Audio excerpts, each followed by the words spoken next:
Before you turn off the video, let me tell you, I used to wonder why my home never felt calm, even on the days when I scrubbed and vacuumed everything top to bottom.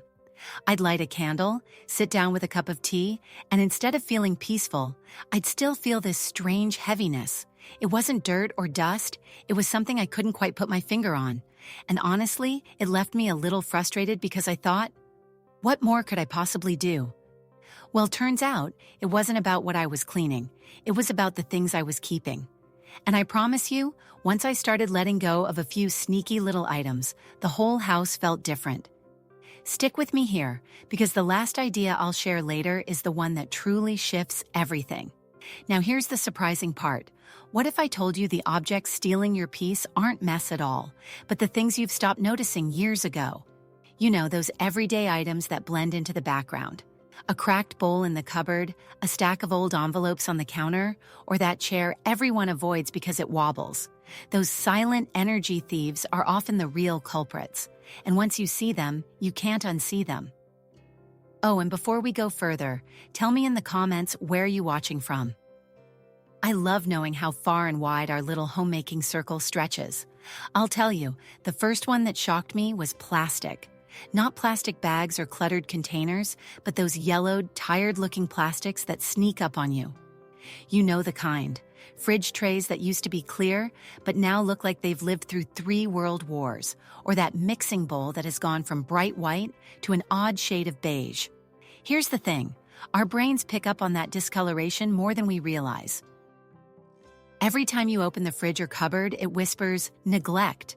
Sounds dramatic, but once I swapped out just a few pieces, the kitchen felt fresher, like I'd upgraded everything even though I hadn't spent much. And here's the part most people miss. You don't have to toss it all at once. Just start with what you see most often. Speaking of things we stopped noticing, let's talk about shoes indoors. Now this one hit me right between the eyes when I visited a friend who follows Japanese home habits. She had this neat little mat by the door, slippers waiting, and instantly the whole place felt softer, calmer, more like a retreat. Meanwhile, my hallway looked like a shoe store had exploded. Boots, sneakers, even that pair of sandals from who knows when. They all carried dirt and outside stress right into the living room. Once I created a simple shoe drop spot with a basket and a mat, suddenly the floor stayed cleaner, and the whole house felt less cluttered even before I did anything else. If you haven't tried this yet, trust me, it changes the mood more than you think. And hey, while you're here, don't forget to tap subscribe. It really helps me keep making these videos for you. Now, if you're like me, you probably have at least one corner where cables and wires look like a family of snakes nesting.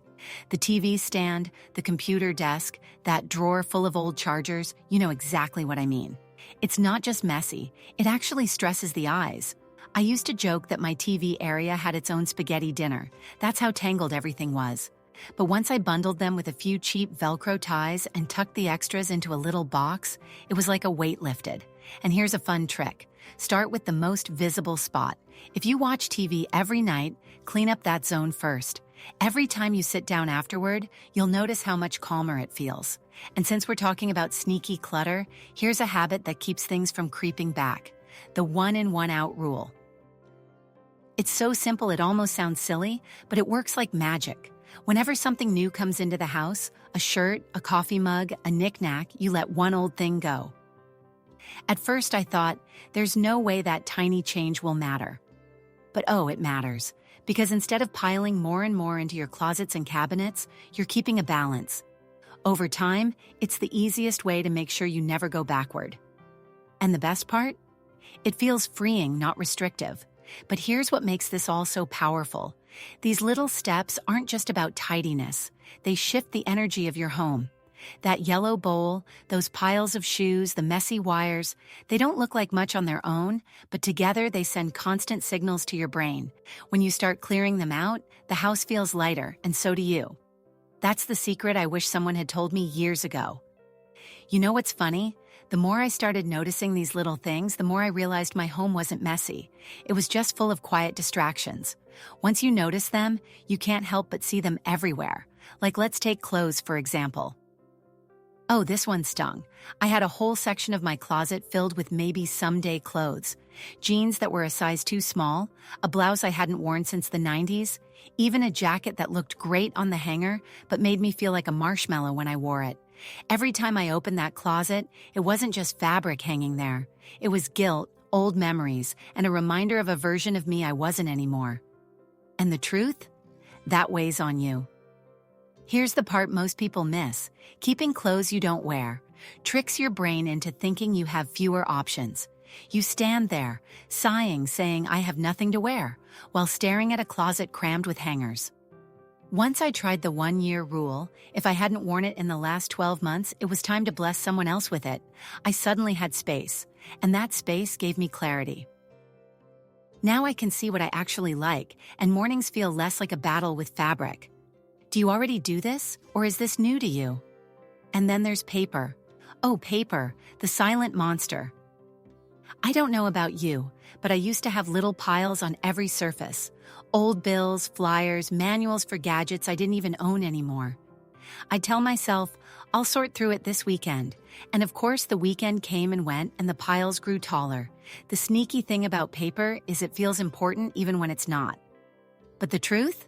Most of it's outdated and just taking up mental space. Once I sat down, made a folder for essentials, and recycled the rest, the relief was almost instant. And here's a trick that saves you later. Do a 5-minute paper sweep every month. It's like giving your brain a spring clean. Now let's talk about broken things.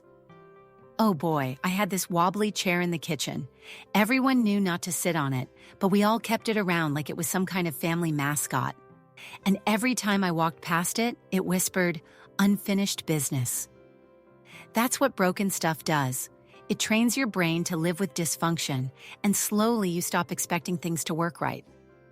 Once I finally let that chair go, it was like lifting a shadow. And if something has sentimental value, you don't have to toss it. Repair it in a way that makes it special, like the Japanese idea of fixing cracks with gold, turning the damage into part of the beauty. Even if you just glue it and give it a new coat of paint, it transforms from broken to unique. But here's where things get really eye-opening. Plants. Dead ones. Dusty fake ones. The poor droopy thing in the corner you water once a month out of guilt. They don't just sit there. They actually broadcast stagnation. I had this one fern that had gone brown ages ago, but I couldn't bring myself to throw it out. And every time I saw it, it quietly reminded me of neglect. The day I replaced it with a hardy little snake plant, the whole room felt more alive. And listen, if real plants aren't your thing, that's okay. Stones, wood, or even a pretty bowl of seashells give that same sense of natural energy without needing a green thumb. Now I know some of this sounds small, a shirt here, a stack of paper there, a plant that's seen better days. But together, they change how your home feels. And I'll say it again. Peace at home doesn't come from buying more. It comes from releasing what no longer serves you. Oh, and before I forget, if you're enjoying these little tips, go ahead and hit like or subscribe so you won't miss the next ones.